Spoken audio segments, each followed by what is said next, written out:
Saudações, meus caros amigos! Vamos falar hoje sobre o contrato de constituição de renda, um assunto do direito civil. Alguns autores dizem que o contrato de constituição de renda está em desuso.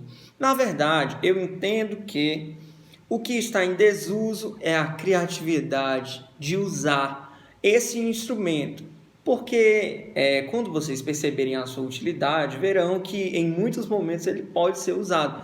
E ele é o que nós chamamos de contrato nominado, ou seja, as cláusulas principais desse contrato já estão estabelecidas na própria lei, ou seja, no próprio Código Civil, certo?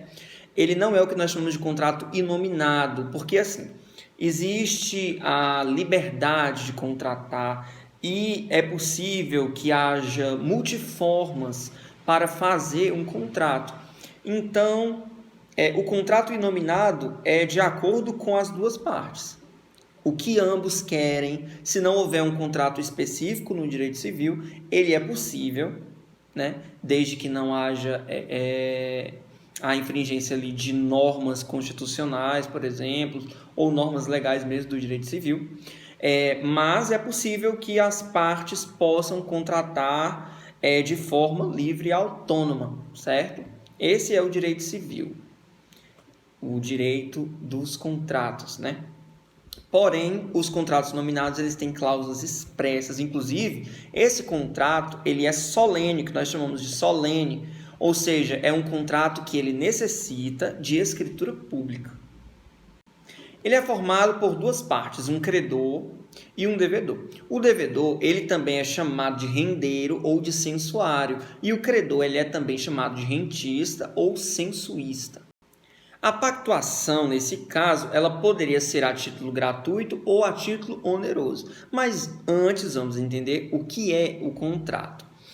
O devedor, ele se obriga a uma prestação periódica, ou seja, uma prestação em determinados períodos, de tempos em tempos, mensalmente ou semestralmente, anualmente, ele vai decidir. Ele vai se obrigar a pagar essa prestação a um credor. E essa prestação pode ser a título gratuito, ou seja, o credor não precisa dar uma contrapartida, ou então ela pode ser a título oneroso. O credor deve dar uma contrapartida, um bem móvel, um bem imóvel. E aí é que você disse, isso pode parecer com um contrato de compra e venda. Porém, a compra e venda ela não pode ser a título gratuito. Mas a verdade é essa. A título oneroso, quando há uma contrapartida, ele adquire uma semelhança com a compra e venda. Agora, se a intenção é de uma compra e venda, faz um contrato de compra e venda, né?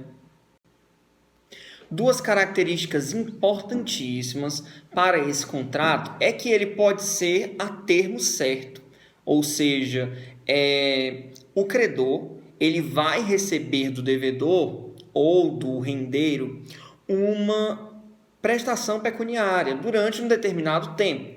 Agora, por quanto tempo? Esse é o termo, é o final da prestação, ou seja, durante 2 anos, se ele se obrigar durante 2 anos a prestar, por exemplo, a quantia de R$ 400, bimestralmente durante 4 anos, ou seja, a cada 2 meses ele vai pagar R$ 400 durante o período de 4 anos. Esse foi o contrato firmado, esse é um contrato de constituição de renda. Mas é possível também que esse contrato seja vitalício, ou seja, enquanto o devedor viver se compromete de pagar determinada prestação periódica ao credor. Enquanto viver, o contrato ele é vitalício. Claro, ele não é obrigado a ser vitalício, ele pode ser a termo certo, como eu acabei de dizer. É necessário dizer, entretanto, que a regra é a bilateralidade desse contrato, né? E a onerosidade também, onde existe uma certa troca, né? O credor ele vai prestar uma outra prestação ou dar um determinado bem, móvel ou imóvel, ou dar uma garantia, certo? Inclusive, pode haver um terceiro nessa relação aí garantindo a quantia paga, onde inclusive ele poderia ser acionado na justiça para vir a pagar o compromisso do devedor, certo?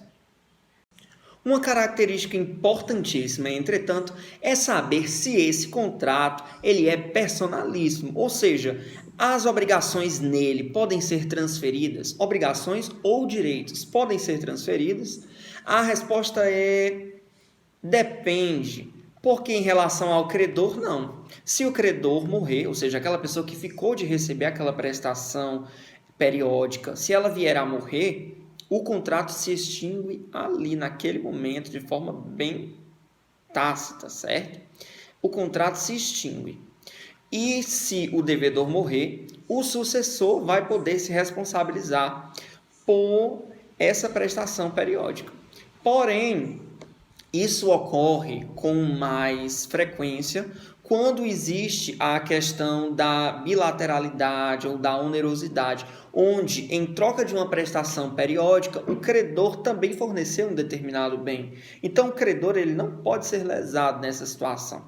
Ele vai dar o bem, então ele quer receber as prestações. Digamos que ele deu uma casa e ele quer receber as prestações pecuniárias referentes àquela casa e o devedor morre.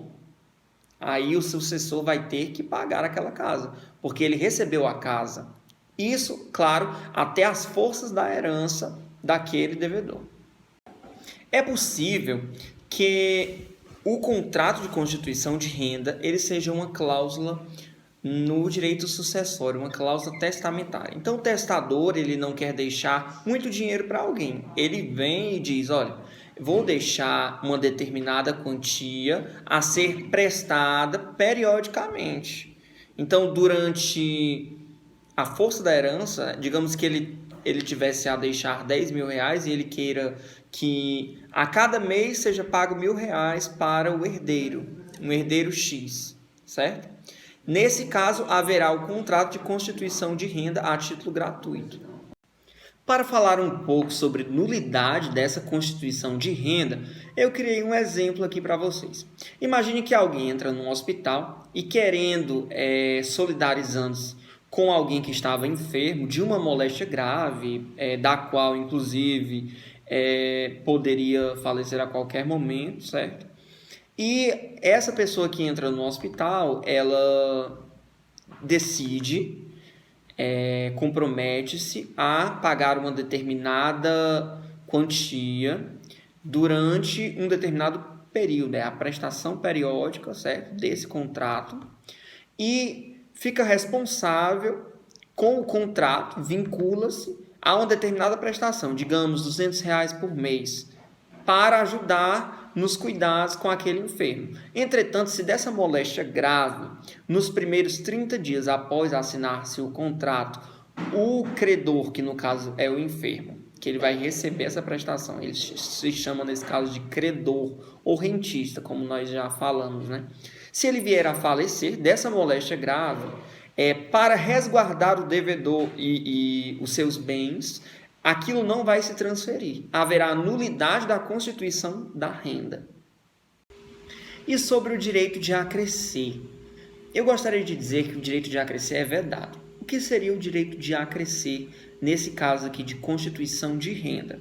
O direito de acrescer, imagine uma pessoa chamada Jonas e 5 pessoas: João, Maria, José, Pedro e Tiago. Essas pessoas são credoras porque Jonas decidiu doar para elas cada uma cota, certo? De R$ 2.000, ou seja, no total de R$ 10.000.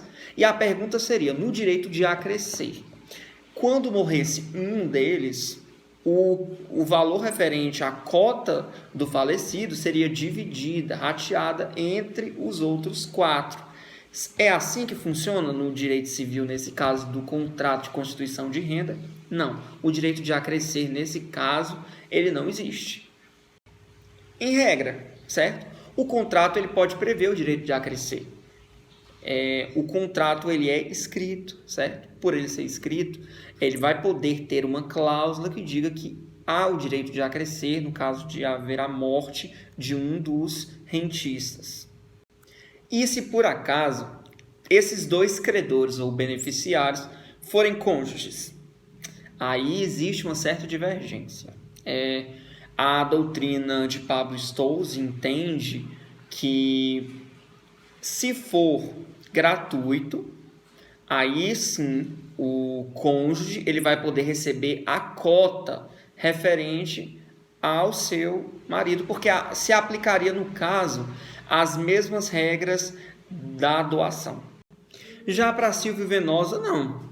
Em qualquer caso, se aplicaria, tanto no gratuito quanto no oneroso, se aplicaria essa mudança da cota do cônjuge para o outro, né? Passaria para o outro a cota referente ao cônjuge, se fosse, no caso, 2 beneficiários, cônjuges entre si.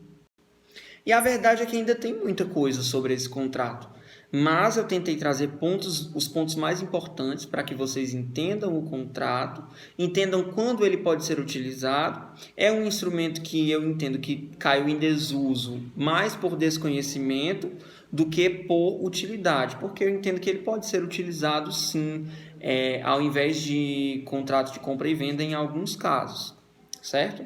Então, é isso aí, gente. Até o próximo vídeo. Não se esqueça de se inscrever no canal, de ativar as notificações e de curtir esse vídeo e de divulgar aí com seus amigos para que eles possam enriquecer o seu conhecimento jurídico. Vamos juntos!